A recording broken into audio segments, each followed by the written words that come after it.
जय श्री कृष्णा। आप सभी को आषाढ़ मास पूर्णिमा की ढेरों शुभकामनाएं। प्रिय भक्तों, जब आषाढ़ मास की पूर्णिमा आती है तब चंद्रमा की पूर्ण आभा जैसे आत्मा के सत्य का बोध कराती है।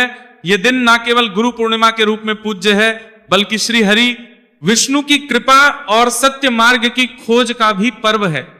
इस दिन किए गए व्रत कथा और विशेषकर दीपदान का महत्व इतना गहरा है कि पूर्व जन्मों के पापों को भी यह हर लेता है। कलयुग में पाप बढ़ रहे हैं, वहीं आषाढ़ पूर्णिमा एक ऐसा अवसर है जो जीवन को पवित्रता, आस्था और सत्य की ओर मोड़ सकता है। जो व्यक्ति इस दिन सच्चे मन से दीप प्रज्वलित कर श्री हरि की कथा सुनता है, उसके जीवन से अंधकार अपने आप ही हटने लगता है। यह पर्व आत्मज्ञान का दीप जलाने का आह्वान करता है।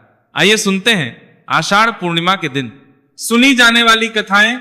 उससे पहले आप सभी को आषाढ़ पूर्णिमा और गुरु पूर्णिमा की बहुत बहुत शुभकामनाएं। भगवान विष्णु का आशीर्वाद आप और आपके परिवारजनों पर और आपके गुरुजनों का आशीर्वाद आप सभी पर सदैव बना रहे। बहुत समय पहले की बात है, हिमालय की तलहटी में एक बर्फीले गांव में एक वृद्धा रहती थी। उसका नाम था धर्मवती। वो अकेली थी, उसका कोई नहीं था, ना बेटा, ना परिवार, ना धन। लेकिन एक चीज उसके पास थी, पूर्णिमा के चंद्रमा जैसा निर्मल विश्वास।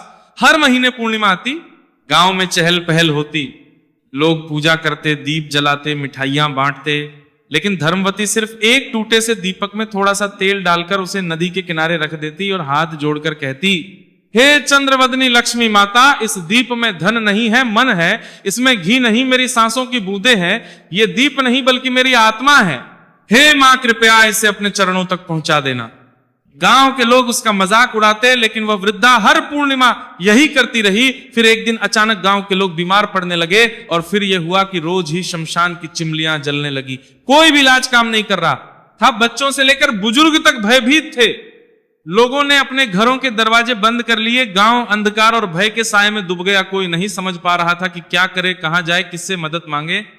तभी पूर्णिमा की रात आई। चारों तरफ सन्नाटा था, ना कोई मंदिर गया, ना कोई पूजा हुई। लेकिन धर्मवती, जो अब भी जीवित थी, कांपते हाथों से नदी किनारे पहुंची और हमेशा की तरह एक छोटा सा दीप जलाकर कहने लगी, हे प्रभु, हे मां लक्ष्मी, आज सिर्फ मेरा गांव ही नहीं बल्कि मेरी आस्था और मेरी आस भी बुझ रही है। लेकिन ये अंतिम दीप आज आपके चरणों में अर्पित है। यदि आप चाहें तो इस गांव को बचा सकते हैं। और ऐसा कहकर उसने वह दीप जल में बहा दिया और फिर अचानक चमत्कार हुआ। दीप जैसे ही नदी की लहरों पर बहा, उसकी लौ एकाएक तेज होने लगी।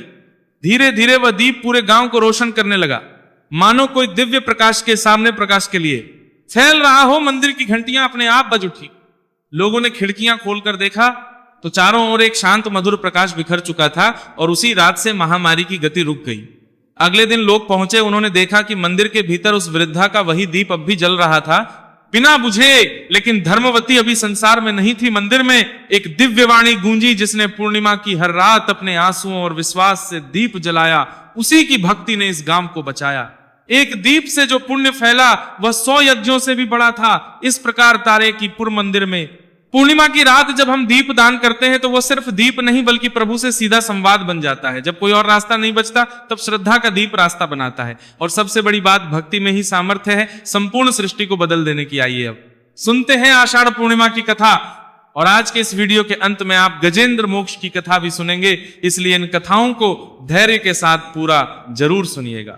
द्वापर युग में एक समय की बात है, यशोदा जी ने श्री कृष्ण से कहा, हे कृष्ण, तुम सारे उत्पन्न करता, पालन करता और उसके संहार करता हो। आज कोई ऐसा व्रत मुझसे कहो जिसके करने से मृत्यु लोक में स्त्रियों को विधवा होने का भय ना रहे और यह व्रत सभी मनुष्यों की मनोकामनाएं भी पूर्ण करने वाला हो। तब श्री कृष्ण कहने लगे, हे माता, आपने अति सुंदर प्रश्न किया है। मैं आपसे ऐसे ही व्रत को विस्तार पूर्वक कहता हूं। सौभाग्य की प्राप्ति के लिए स्त्रियों को 32 पूर्णमासियों का व्रत करना चाहिए।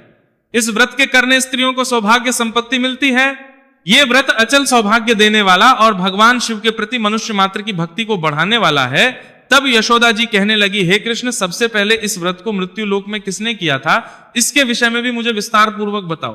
तब श्री कृष्ण कहने लगी कि माते, इस भूमंडल पर एक अत्यंत प्रसिद्ध राजा, चंद्रहास से पालित अनेक प्रकार के रत्नों से परिपूर्ण कातिका नाम की एक नगरी थी। वहां पर नाम का एक ब्राह्मण था और उसकी पत्नी अति सुशीला रूपवती थी। दोनों ही उस नगरी में बड़े प्रेम से रहते थे। घर में धन धान आदि की कोई कमी नहीं थी, लेकिन उन्हें एक बड़ा दुख था कि उनकी कोई संतान नहीं थी। इस दुख से वो अत्यंत दुखी रहा करते थे। एक समय एक बड़ा तपस्वी योगी उस नगरी में आया। वह योगी उस ब्राह्मण के घर को छोड़कर अन्य सभी घरों से भिक्षा लाकर भोजन किया करता था। एक दिन वह रूपवती से भिक्षा ना लेकर किसी दूसरे घर से भिक्षा लेकर गंगा किनारे जाकर भिक्षा में मिले अन्न को प्रेम पूर्वक खा रहा था कि धनेश्वर ने योगी का यह सब कार्य किसी प्रकार से देख लिया। अपने भिक्षा के अनादर से दुखी होकर धनेश्वर योगी से बोला, महात्मन, आप सभी घरों से भिक्षा लेते हैं किंतु मेरे घर की भिक्षा कभी नहीं लेते, इसका क्या कारण है? तब योगी ने कहा कि निसंतान के घर की भी पतितों के अन्न के समान होती हैं, और जो पतितों का अन्न खाता है वो भी पतित हो जाता है। क्योंकि तुम निसंतान हो, इसलिए पतित हो जाने के भय से मैं तुम्हारे घर की भिक्षा नहीं लेता। धनेश्वर ये बात सुनकर अपने मन में बहुत दुखी हुआ और हाथ जोड़कर योगी के पैरों में गिर पड़ा और विनीत स्वर से कहने लगा, हे महात्मन, अगर ऐसा है तो आप ही मुझे पुत्र प्राप्ति का कोई उपाय बताइए। आप तो सब कुछ जानने वाले हैं, मुझ पर ये अवश्य ही कृपा कीजिए। धन की मेरे घर में कमी नहीं, किंतु कोई पुत्र ना होने के कारण मैं अत्यंत दुखी हूं। आप मेरे इस दुख को दूर करें। यह सुनकर योगी कहने लगे, हे ब्राह्मण, तुम देवी चंडी की आराधना करो। फिर घर आकर उसने अपनी पत्नी से सारा वृतांत कहा और खुद तपस्या करने के लिए वन में चला गया। वन में जाकर उसने देवी चंडी की उपासना की और उपवास किया। चंडी देवी ने 16वें दिन उसको स्वप्न में दर्शन दिए और कहा, हे धनेश्वर, जा तेरे पुत्र होगा, परंतु वह 16 वर्ष की आयु में ही मृत्यु को प्राप्त हो जाएगा। अगर तुम दोनों पति पत्नी 32 पूर्णमासियों का व्रत विधि पूर्वक करोगे तो वह दीर्घायु होगा।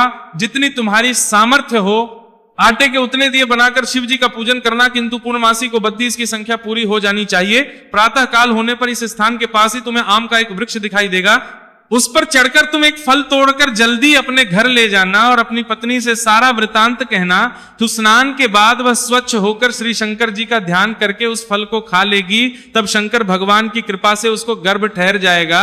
जब वह ब्राह्मण प्रातः काल उठा तो उसने उस स्थान के पास ही आम का एक वृक्ष देखा जिस पर अत्यंत सुंदर आम का एक फल लगा हुआ था। ब्राह्मण ने उस आम के वृक्ष पर चढ़कर फल को तोड़ने का प्रयास किया, किंतु वृक्ष पर कई बार करने पर भी वह नहीं चढ़ पाया। अब तो ब्राह्मण को बड़ी चिंता हुई। तब आम का एक फल लगा हुआ था। ब्राह्मण ने खिलिये से कोतरा। वह विघ्न विनाशक श्री गणेश जी की वंदना करने लगा कि हे दयानिधि थे, अपने भक्तों के विघ्नों का नाश करके उनके मंगल कार्य को करने वाले, दुष्टों का नाश करने वाले, रिद्धि सिद्धि के देने वाले, आप मुझ पर कृपा करें। प्रभु, मुझे इतना बल दें कि मैं अपने मनोरथ को पूर्ण कर सकूं। इस प्रकार सच्चे मन से गणेश भगवान की प्रार्थना करने पर वह भगवान की कृपा से वृक्ष पर चढ़ गया। वृक्ष पर से फल तोड़कर उसने घर आकर अपनी पत्नी को वह फल लाकर दे दिया और उसकी पत्नी ने अपने पति के कहे अनुसार उस फल को खा लिया और वह गर्भवती हो गई। देवी चंडी की असीम कृपा से उसे एक अत्यंत सुंदर पुत्र हुआ जिसका नाम उन्होंने देवीदास रखा। माता पिता के हर्ष और शोक के साथ वह बालक शुक्ल पक्ष के चंद्रमा की तरह अपने पिता के घर में पढ़ने लगा। देवी की कृपा से वह क्यारी लगाई देवीदास मनादाम को शुक्ल पक्ष के चंद्रमा की तरह अपने पिता के घर में पढ़ने लगा। बालक बहुत ही सुंदर, सुशील और विद्या में बहुत निपुण हो गया। देवी की आज्ञा उसकी माता ने 32 पूर्णमासी का व्रत रखना आरंभ कर दिया जिससे उसका पुत्र बड़ी आयु वाला हो जाए। 16वां वर्ष लगते लगते देवीदास के माता पिता को बड़ी चिंता हो गई कि कहीं उनके पुत्र की इस वर्ष मृत्यु ना हो जाए। इसलिए उन्होंने अपने मन में विचार किया कि अगर ये दुर्घटना उनके सामने हो गई तो वे कैसे सहन कर सकेंगे।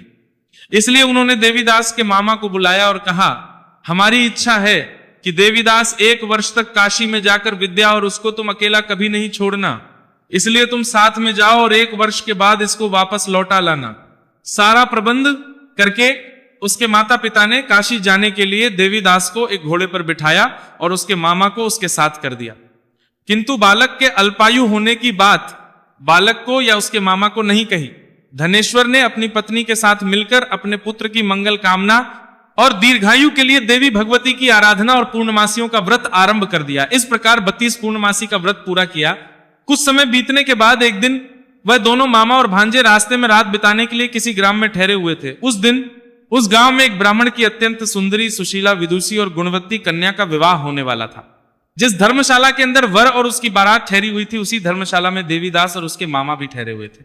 संयोगवश कन्या को तेल आदि चढ़ाकर मंडप आदि का कर्म किया तो लग्न के समय वर को धनुर्वाद हो गया। वह हिलने डुलने और चलने में बिल्कुल असमर्थ हो गया। तब वर के पिता ने अपने परिवारजनों से परामर्श करके निश्चय किया कि यह देवीदास मेरे पुत्र जैसा ही सुंदर है, मैं इसके साथ ही लग्न करा दूं और बाद में विवाह के सभी कार्य मेरे पुत्र के साथ हो जाएंगे।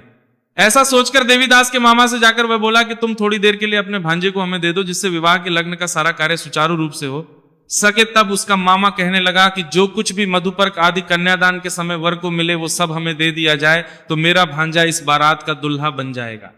ये बात वर के पिता ने स्वीकार कर ली और तब मामा ने अपना भांजा वर बनने को भेज दिया और उसके साथ विवाह के सभी कार्य रात में विधि पूर्वक संपन्न हो गए। पत्नी के साथ वह भोजन नहीं कर सका। दुखी मन से वह सोचने लगा कि ना जाने यह कैसी स्त्री होगी। वह एकांत में इसी सोच में हुआ था कि उसकी आंखों में आंसू भी आ गए। तब उसकी पत्नी ने पूछा कि क्या बात है, आप इतने उदासीन और दुखी क्यों हो रहे हैं? तब उसने वो सारी बातें जबर के पिता और उसके मामा में हुई थी वधु को बता दी। तब वो वधु कहने लगी कि यह ब्रह्म विवाह के विपरीत कैसे हो सकता है? देव, ब्राह्मण और अग्नि के सामने मैंने आपको ही अपना पति बनाया है, इसलिए आप ही मेरे पति हैं, मैं आपकी ही पत्नी रहूंगी, किसी अन्य की बिल्कुल नहीं।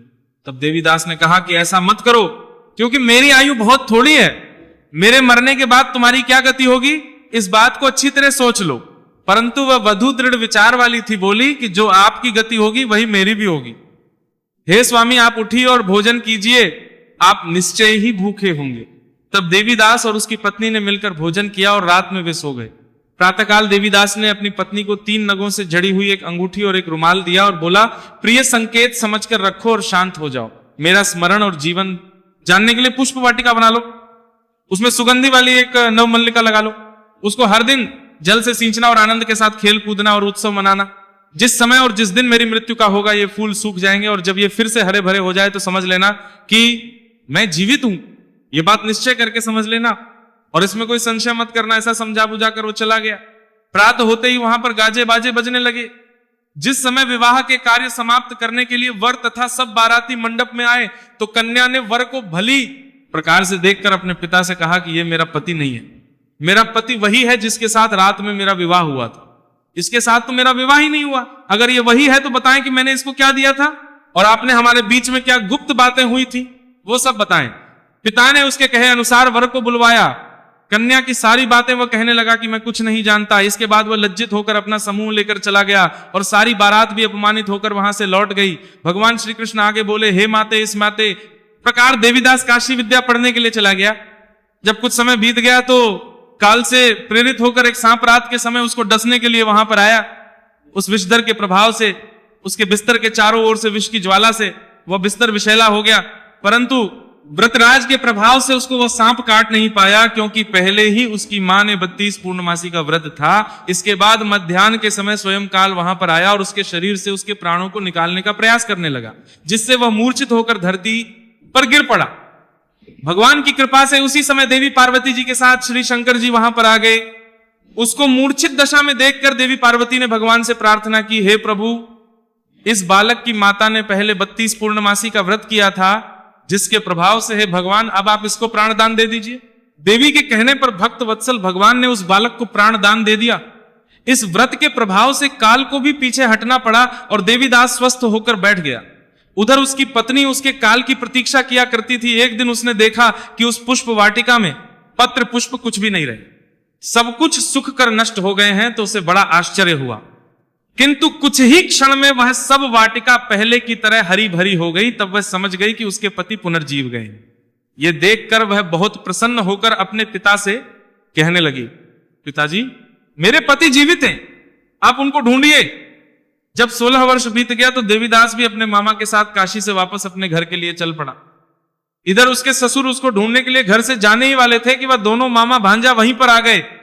उसको आया देखकर उसका ससुर बड़ी प्रसन्नता के साथ उसे अपने घर में ले गया। उस समय नगर के निवासी भी वहां इकट्ठा हो गए और फिर सब निश्चय किया कि अवश्य ही इस बालक के साथ इसी कन्या का विवाह हुआ था। उस बालक को जब कन्या ने देखा तो पहचान लिया और कहा कि ये तो वही है जो संकेत करके गए थे। फिर सब कहने लगे कि भला हुआ जो ये आ गया। और तब सब नगरवासियों ने खूब आनंद बनाया।